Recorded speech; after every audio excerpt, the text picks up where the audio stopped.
എടി 6 വാട്സാപ്പ് ഗ്രൂപ്പിന്റെ അഡ്മിനാ ഞാൻ. അറിയോ?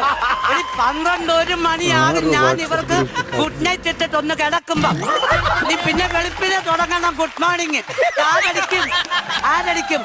എന്നെ കൊണ്ട് ഒന്നും പറയിപ്പിക്കരുത്. വേണ്ട, ചെറുക്കന്റെ സ്കൂളിൽ നിന്ന് ടീച്ചർ വിളിച്ചു, എന്നിട്ട് സ്കൂളിൽ ടൂറി വെച്ചേക്കോ വന്ന. എന്റെ ദൈവമേ, അത് നീ ശ്രദ്ധിക്കണം. നിന്റെ ഉത്തരവാദിത്തം. രാവിലെ അവൻ എഴുന്നേറ്റാൽ അവനെ കക്കൂച്ചി കൊണ്ട് കാര്യങ്ങൾ ചെയ്ത് വിടേണ്ടത് നീയാ. എന്റെ മനുഷ്യ അതാണല്ലോ പറഞ്ഞേ, ടൂർ വെച്ചിരിക്കുക പിള്ളേർക്കെല്ലാം കൂടെ. അവിടെ പോകാൻ പൈസ ഉണ്ടോ ടൂറോ? ആ അത് പറയണ്ടേ? പൈസ എങ്ങനെ ഉണ്ടാകും? എനിക്ക് പണിക്ക് പോകാൻ പറ്റുമോ? ഞാനുണ്ടല്ലോ നിങ്ങളുടെ കൂടെ ഉള്ള ജീവിതം മടുത്ത് ഇനിയും ജീവിക്കുന്നില്ല നിങ്ങളുടെ കൂടെ. എടി നീ അങ്ങനെ വാശി പിടിക്കരുത്. നീ ഇപ്പൊ എവിടെ പോവാ? തൊഴിലുറപ്പ് വേണ്ടേ? അങ്ങനെ 6 സ്കെച്ചൂടെ മേടിച്ചോണ്ട് വരണം. കളർ അടിച്ച് മാറ്റാനുണ്ട്.